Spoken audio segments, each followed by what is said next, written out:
playoffs teams, but I'm going to pick Portland to most likely upset a higher seed than the Grizzlies. But I really think the Grizzlies, man, are right here. I think Grizzlies fans should really be excited. I think they got a great young core. They all play together. They play hard. They're playing well for this coach. So I think, these next up and coming years are going to be exciting basketball for Memphis Grizzlies fans. Next up, Friday, we have Jazz versus Phoenix for the race for the number 1 seed in the West. Jack, in a 7-game series between these two, who are you taking? I'm taking the Suns, man. The experience of Chris Paul, the ability to finish games and carry your team in Devin Booker. I always said Utah was front runners the whole season. I said they was going to be a great regular season team, but when it comes down to winning the championship and winning big games in the playoffs, I just don't think they have the guys for it. Even Donovan Mitchell been kind of beat up, so you don't want to be hurt going into the playoffs, especially towards the end of the season. They dealing with a lot of that, but I got Phoenix is balling right now. I got Phoenix. Yeah, man, I got to take my hat off to Phoenix. They were the team I picked at the beginning of the season. Never did I think they'd be fighting for the number 1 seed in the West, but obviously that's a lot to do with Chris Paul, Devin Booker, obviously. Coach Monty Williams has these guys playing defense. Andre Ayton is kind of coming into his own, and I agree. I've been a big fan of Utah, particularly the way they share the ball and shoot the ball, but I thought they were still one key scorer away from really being a threat in the playoffs. So I could be wrong, but I agree with you. I'm definitely going to take Phoenix because of Chris's experience and how well Devin Booker's playing right now. Next up, Hawks and Sixers play twice this week, Wednesday and Friday. Both teams have been riddled with a little bit of injury trouble. Trey is looking to return this week after a sprained ankle. Embiid missed Saturday's game with a shoulder injury. Ben Simmons has been out with illness. But, Jack, with both teams at full strength, do the Hawks have a chance to slow down Embiid? Obviously, they got Capella in the middle. And then on the flip side, what do you think Philly needs to do to try to slow down Trey? Well, I think it'll be an easy series, personally, for Philly. They don't have anything to stop Embiid down there. Capella's don't weigh enough. Embiid would dominate if they played in the playoff series. I think Simmons, I think he's long enough, athletic enough to give Trey some problems. Nobody can really stop Trey. Trey's unstoppable, but you want to give him problems, make him have a tough shooting night, and I think Simmons is capable of that. But at the end of the day, the reason why the Sixers aren't playing all their guys right now, they're resting. They're in a good spot. They know they're in the playoffs. Any little injury, anything nagging, we're going to rest our guys so we can be 100% in the playoffs, and that's what they're doing. Yeah, I agree. I just think right now it's fine-tuning for them. You see Brooklyn's taken over the number 1 seed in the East, but I really don't think seeding matters. Philly's locked into that 2 spot right now. And to me, agreed, the most important thing for them is health. Embiid has showed that he is one of the best players in the game. In the MVP conversation, Ben Simmons is up for Defensive Player of the Year. I love what Shake Milton's been doing. I think people haven't spoken on what he's been doing coming off the bench all season, being really consistent. Seth Curry's starting to round back in form. I think Philly is going to be one of those teams you really need to watch come playoff time, obviously in the 2nd seed. Again, Hawks, similar to the Grizzlies, a really good young team that has a great core and, playing really well for Nate McMillan. And I think, their best basketball is ahead of them. But I look to Sixers to, I don't really know what will happen in these games depending on who plays. But, I think obviously in a series, we know who the much better team is in this situation. Next up on the radar, presented to you by DraftKings. Big matchup on Wednesday, Clippers versus Suns, both currently tied for 2nd place, battling for that home court advantage, likely a potential 2nd-round matchup if things go as well. Clippers are plus 260 to win the West, Jack. Even though the Suns have been up there all year, they're a plus 900 to win the West. Thoughts on this matchup Wednesday, and if you had to pick one of these 2 teams to win the West, who would you pick? I'm going with the Clippers, man. I know Phoenix is playing well, and Chris Paul's leading that team, but the Clippers really got something to prove. They finally healthy. Paul George told us he was going to have this type of season, and he's having it. And with the addition of Rondo, they've been playing real well, man. I think if they get all this stuff together, all them pieces together, they're going to be a problem. I definitely see the Clippers winning the West and winning this game as well. I completely agree with you, which brings me to my next question. A healthy team, a healthy Clippers team, how do you think they stack up against the Lakers? Obviously the Lakers have slid a little bit with injury problems, but we both agree a healthy Lakers team is one of the best teams in the West. But the Clippers are playing really well with the addition of Rondo. That's exactly what they needed. Who do you see if you were a fortune teller in the playoffs, Lakers versus Clippers? You know what, Matt? I see the Clippers. We've been talking all year about the Lakers and Brooklyn matchup, but the Clippers team has gotten better, and they got something to prove. They got to show these Lakers team that last year was a fluke, and they really got it on their minds. Like I said, we've been talking about Brooklyn all year, but the Clippers they might prove us to be wrong. Yeah, no, like I said all year, I think last year the Clippers had too much hype. They're not accustomed to hearing them win the conference and go to the finals. This year they've been playing underneath the radar, playing really well. Ty Lue has these guys all on the same page, getting along. Paul George has had an amazing season. Kawhi is going to be Kawhi, but I think that addition of Rondo is going to be huge. Boogie. But I'm not, yeah, Boogie. I'm not going to pick nothing because I don't want to jinx the Clippers. I just think it's going to be a hell of a matchup if it happens, and I can't wait to see it. Next up, our favorite segment, fan questions. Ahmad underscore Musa 998. I'm about to read this paragraph for you. A lot of great Novel. players had their NBA careers and legacies discredited after they retire if they don't win a chip. And this might be why so many players try to chase rings towards the end of their careers. So as fans, how do we balance that? And what's the right way to look at it? Much love from South Africa. Shout out South Africa. That's a good question, Jack. What are your thoughts on this? Shout out to South Africa. But I just look at it like this. You played the game to be the best.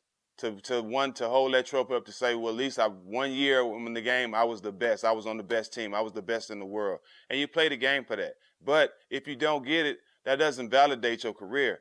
You could have gave your all. You could have played hurt. You could have did a lot of things that are respected by the best players, by the Hall of Famers. So you can be validated that way. But not having a championship, hey, I don't know how that feels. So Matt don't either. So we're going to have to bring somebody on to ask that question. I just think the game has changed so much. You know, there's so much movement now, particularly with superstars and building teams where, back in the day, people like, Barkley, one of the greatest power forwards to ever play, Karl Malone, one of the greatest power forwards to ever play, never got a ring, but Karl went to the Lakers to try to get one. Chuck had a good run with Phoenix trying to get one, but they came up short. But I don't think that discredits how great they were. But then when you talk about greatest players, you don't really hear them that much because they didn't win a ring. So I think it's a double-edged sword. I definitely don't think a ring validates your greatness. But, in an era where all people talk about is rings, it definitely helps. Man, if you good, you win. That's just what it is. Next fan novel by T_Miller_. Since Paul George admitted that he mentally broke down in the bubble, a lot of NBA players went at Paul George calling him a bitch on the court. Previously, Kevin Love and DeMar have come out talking about their mental health. Why do guys think the situation is different? Well, I want to say one of the people that called him a bitch was Seth Curry, and we know he can't fight. So you just discredit whatever he said. I don't know. I think it was courageous. This mental health thing is something that has always been kind of something we don't talk about for possibly situations like this. Now, I'm not sure these guys called him that because of him admitting his breakdown, but to me, that was a real man. And shout out to Kevin Love and DeMar DeRozan and all the other players that have brought mental health to light, because I think it's very real. It's very important, and it's needed. It needs to be in the discussion. So people talk shit all the time. Most people that talk shit really can't fight. So I wouldn't really worry about that. But, like I said, I commend anyone who brings these kind of issues to the light. Yeah, players go through a lot during the course of the season, ups and downs. You don't know what they go through. But I done had some bitch-ass teammates. So, hey, it happens in the game. You argue. There's a lot of stuff happen on the court. But, hey, it is what it is, man. It ain't personal. It's all in the game. But there's both sides. Like Matt said, players go through ups and downs, but it's stuff that's been said on the court that you're supposed to know that's going to happen. And being a basketball player, growing up all my life playing basketball, I know what's said on the court, and I done heard a lot of things, but it never leaves the court as a basketball player. So that's just what it is, and that's how it goes. But you have to be a basketball player, growing up in the AAU circuit, growing up on the blacktop, playing and really loving this game to know how that goes. Musty_sheep, I think that is. Do you guys think the condensed season is to blame for the spike in injuries this year? According to the NBA, Jack, injuries are actually down. But I think if you look at the whole package, it's a condensed season, short off season. The bubble situation happened. They're trying to get a bunch of games in a small amount of time so that next season could start on time and the NBA can get back to their regular schedule. There has been injuries, but I mean, I think that's a part of the game. There was a nasty injury with the young kid from Orlando yesterday. Prayers out to him. He had a compound ankle fracture. But this is the downside of the game. There's so many ups from this game, but one of the downsides are injuries. They are coming at, I like I said, I don't think there's more. I just think because everything is so condensed, they're magnified more. So teams are being very cautious with their stars. That's why you see guys like James taking his time, KD taking his time, Bron and AD taking their time, because this is a condensed, tighter schedule. But still, at the end of the day, the show must go on. And then you got to understand, there's nobody playing for regular season. They're playing for championships. Teams are getting ready for the playoffs. So the sprained finger can come out sometimes in the media as a sprained ankle, just so guys can rest and be ready to play when the games count. So sometimes guys don't really be hurt. Sometimes it be maintenance, and you got to understand that, like Matt said, with the condensed schedule. Next question, Xander's dad. Name a Basketball Hall of Fame member you want to burn one with. Ooh.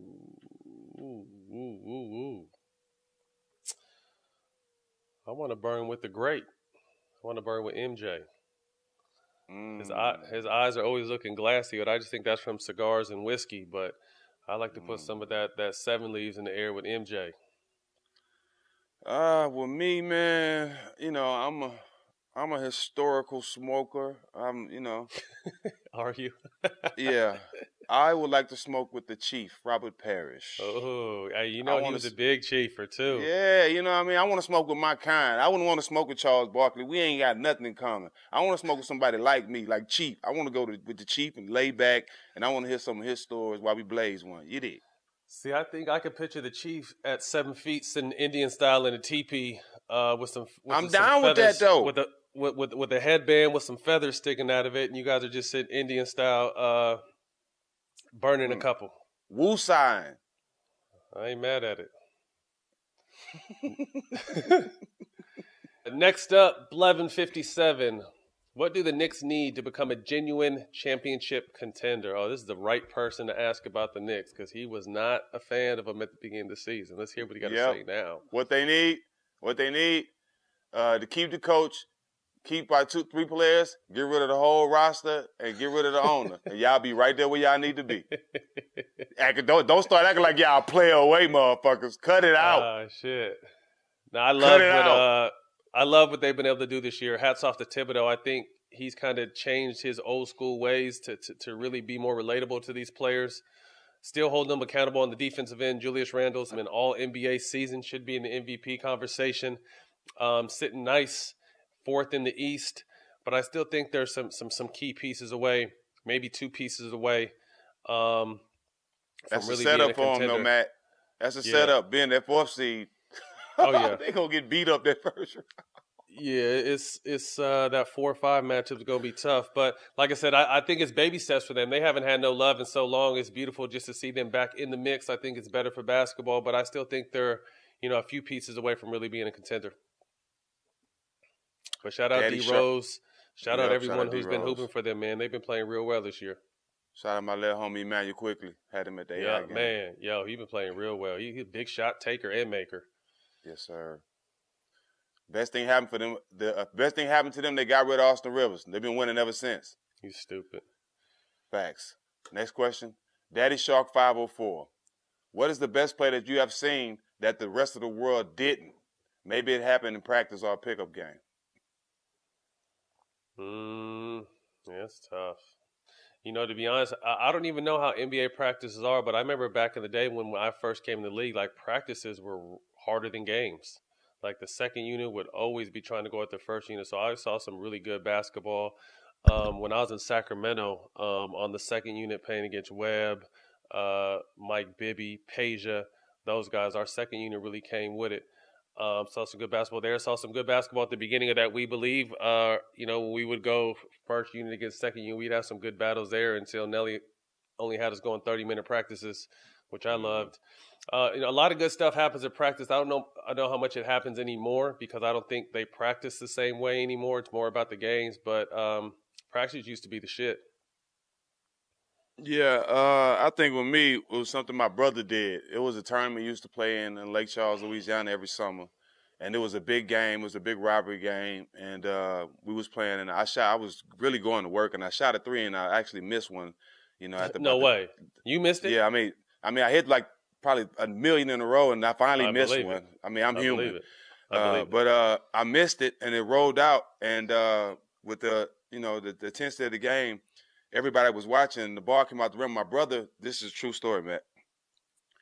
Hand was above. He put his left hand on the square, where basically probably like almost at the top of the square, and grabbed it with his right hand while dude is under him and threw it in. Boom. And that was Ooh. one of those dunks where the referees ran out the gym, the Ooh. fans ran all over the thing. So that was one of the best, of the amazing dunks I've ever seen in my life with my little brother. Shout out Snap Lee, though.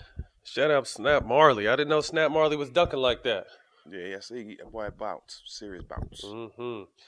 Swish My Ish 13. If you had to pick one guest from the quarantine to come back for a second show in person, who would be your first choice? Great question. Mine would be Deion Sanders, of course. It would be good to have him in studio. Prime time. It looked wet, but it's dry. But it was dry. Shout out to Prime. We got to try to get out there and get to a game. It probably got to have to be next season, obviously, but we got to come fuck with Deion. My choice would be, I would go with Too Short and E40. We got fucked up that day. I was drinking Virtually. and smoking. Yeah, virtually. 40 had problems with his earpiece. He sounded like he was on the collect call. This your partner, man. So I think that would be I think that would have been a dope show in person to have Short and 40. Shit, maybe we can get the whole Mount Westmore to come back. One love. And do a round table. That would be dope. Shout out to Mount Westmore. Yes, sir. This Thursday, April 29th, we dropped the one and only big homie, Shaquille O'Neal. Enjoy this. Jack, we got the Iverson Classic right around the corner, May 6th through 8th in Memphis, Tennessee. We'll be coaching. I'll be your assistant pimp / assistant coach versus Rashid and Bonzi. Very star-studded high school field. Thoughts about the weekend in the game? Man, I'm excited, man. Every chance we get to get down with the kids, to give them the game, that we have, and also to watch these kids grow. So the kids are so talented.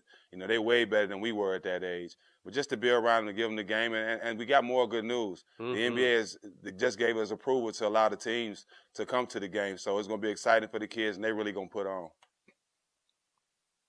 Dope. No, I'm excited about that. That was news to me as well. I'm excited. Yeah, I got my one little UCLA homeboy I'm excited for, Peyton Watson.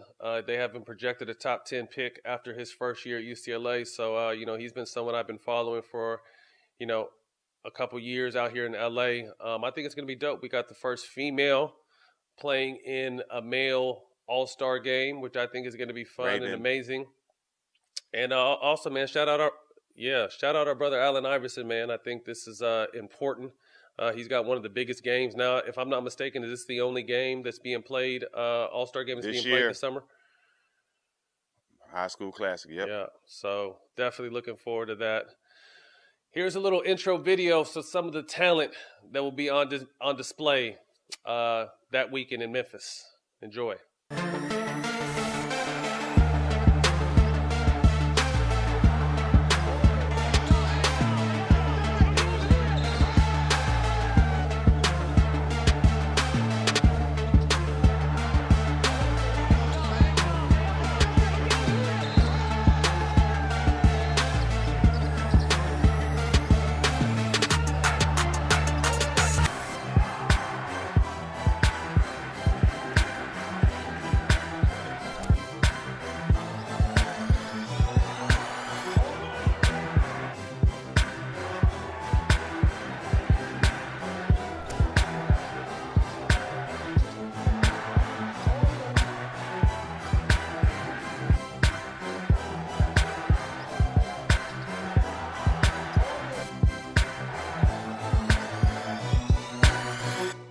Coming down the stretch, we got quick hitters now. Lakers play-in tourney. They're only a game and a half ahead of the 6th seed and 3 games ahead of the 7th seed. With AD returning, Jack, do you think they play the long game and don't really care where they're seated as long as they're healthy, or do you think they're obviously going to try to keep fighting and stay out of that play-in situation? Yeah, with the team they have, they could finish in 8th and still win the championship. They Yeah. have everything they need. That's one of the still top 3 team in the league. They just trying to get healthy. They know what they can do. They're defending champions, and they coming back to defend it. And that's their only mind. Everything else doesn't matter. Yeah, it's a marathon, not a sprint. Obviously, AD was back this week. I'm sure LeBron's going to be back in the next week or so. And to me, I've been saying this, no matter where they slide, you don't want to see the Lakers, period. If they happen to slide into a play-in situation, obviously anything can happen in that play-in situation, but I'm taking the Lakers versus anybody. But think if they mess around and get the 7th or 8th seed, like Utah or Phoenix are in trouble in that first round. So to me, it's about health. The rest of the regular season doesn't really matter. To be honest with you, it's just about continuing to stay healthy, trying to find some chemistry, and getting LeBron back. Next up, Boogie's trying to find his role with the Clippers. With Serge being out since mid-March, Boogie's played not crazy impressive numbers, obviously, but I definitely think in the playoffs, someone like him is going to be able to help this team down the stretch. Thoughts on Boogie and the Clippers picking him up? I love it. I love it. I mean, we talk about the dynamic of the Clippers and Lakers, but we don't talk about Serge Ibaka and Boogie against AD and Drummond. That's a hell of a matchup. That's must see TV as well. So if both of those teams can do what they need to do to meet up in the Western Conference, man, I can't wait to see that. I think it's a beautiful thing. I'm just happy for Boogie, man, and I really hope he gets an opportunity to kind of refine his greatness. I think obviously I don't think he'll ever be able to get back to where he was with the the laundry list of injuries, but he can still help add a solid player on the team, and I think this is a great opportunity for him with the Clippers. I hope he's able to really seize this moment and not only play this year with them, but sign a couple-year deal with them. I think that'd be dope. The Wizards have been hot of late, winning 8 in a row, entering the play-in situation. The last time this team won 8 in a row, Jack, someone named by the name of Michael Jeffrey Jordan was their starting 2 guard. Russell Westbrook over this span has been 22, 13, and 12. Bradley Beal's been at 32 points a game. One thing to note, Russell Westbrook is only 7 triple-doubles away from Oscar Robertson's triple-double record, man. So I underappreciated, too much disrespect goes Russell Westbrook's way, man. This is one of the best players this game's ever seen, the most athletic point guard we've ever seen. And for those who say he pads his stats, his team's record when he records a triple-double is 131 and 43. So obviously, shout out Russ. Thoughts on this Wizard team, man, because they really dug themselves out of a grave to get themselves in a position to be in a play-in. See, this is why we don't listen to nobody when they talk to anyone when they talk about Russ. We don't pay no attention to it. We know what he is to the game. We know how special he is, and we know how rare Russell Westbrook is. His stats speak for itself. His stats speak for itself, man. So big ups to Russ, man. Keep doing your thing. And he's the only reason that they win in these games. Yes, Bill has been playing well. Bill's been playing well last year and the year before that and this year. But having that dynamic of a point guard like Russell Westbrook who can come in and get a triple-double and get a dub 25 every night, like that's something special to have. And that's something that majority of the teams in the NBA don't have. So Bill has that luxury with Russell Westbrook, man. And I'm happy to see him coming into his own and having success there because he always deals with so much hate. But as he deals with it, he still rises to the occasion and play well. I agree. And Bertans is shooting 45% from the 3, nearly 9 attempts a game. This team could give someone some problems. The play-in situation is going to be fun if they happen to actually sneak into the playoffs. Obviously, they'll be playing one of these higher seeds. But again, hats off to this team. They dug themselves up out of the grave, and a lot of that has to do with Russell Westbrook. Last but not least, LaMelo Ball is on his way back. After breaking his wrist and having surgery, we thought he was done for the season, but he got his cast off. And they said 7 to 10 days after that, he should be back. So he should be back in the next week or so. This team's offense, while he was out, was ranked 23rd.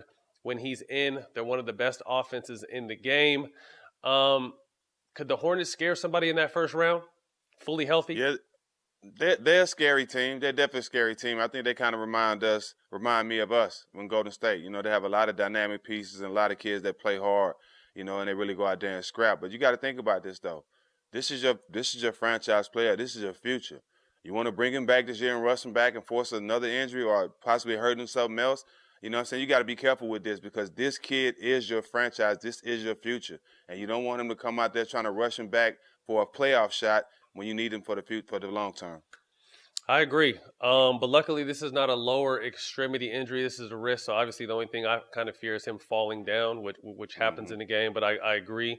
But I think they realize that. You know, I think they understand how special this kid is and what he's going to mean to this franchise for a long time. So I don't expect him to be back out there unless they really feel he can play. You know, sometimes as players, we have to be protected against ourselves because I'm sure he felt like he could have played while he had his cast on. So Right. definitely looking forward to him coming back. I think he had the rookie of the year all but wrapped up before he got hurt, but he got hurt as a part of the game. And Anthony Edwards is coming on hot towards the end, so I think Anthony Edwards is probably going to most likely end up winning rookie of the year. But LaMelo's had a great first year, and just excited to see him back and see what he does in his first playoff action.